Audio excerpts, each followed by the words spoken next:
Oke. Mas Adi, ini kan kalau kita lihat juga, putusan, Mahkamah Konstitusi kemudian memberikan banyak kejutan, sekaligus juga mengubah peta politik terutama untuk gelaran Pilkada serentak 2024 ini. Termasuk juga salah satunya yang disoroti pada akhir pekan kemarin adalah soal Anies ke PDI Perjuangan yang ternyata tidak berbuah manis.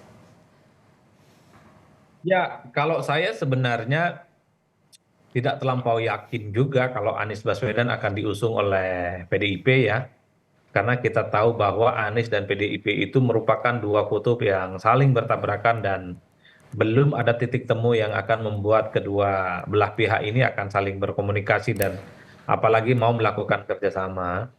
Karena saya membaca dari segi pendukung Anies dan pendukung PDIP sampai hari ini belum ada perdamaian secara politik. Nah, yang Mhm. kedua, memang PDIP ini kan bukan partai politik yang sepertinya agak silau atau silau dengan figur-figur eksternal yang Mhm. memiliki elektabilitas tinggi ya.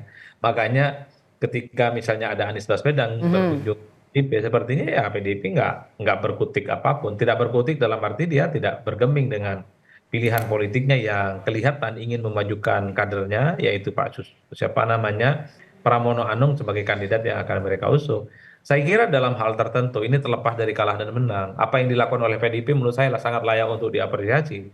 Karena memang partai itu adalah tempat untuk memproduksi calon dan memproduksi kader sebenarnya, terutama untuk dipersiapkan sebagai pemimpin kepala daerah. Dan pilkada itu kan ajang memuliakan kader, supaya kader itu kan merasakan juga bagaimana suasana pertarungan di pilkada, terutama di Jakarta gitu ya. Mestinya putusan Mahkamah Konstitusi nomor 60 itu membuat partai-partai yang terlanjur menentukan pilihan politik karena sudah yakin tidak maju karena tidak cukup syarat administratifnya, tapi dengan putusan Mahkamah Konstitusi, saya kira mestinya dukungan mereka harus mulai diedit dan memajukan calon mereka untuk bertanding di berbagai tempat, bukan hanya di Jakarta. Efeknya kan misalnya kita rasakan itu di Tangerang Mhm. Selatan, PKS misalnya, Demokrat misalnya, menarik dukungan ke Riza Patria.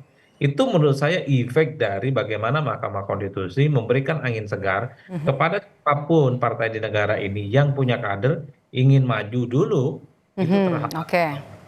Tapi sekarang gemboknya sudah dibuka, syarat untuk menjadi kandidat kan sangat mudah untuk dilakukan. Saya kira di situ, Mbak Ira. Mhm.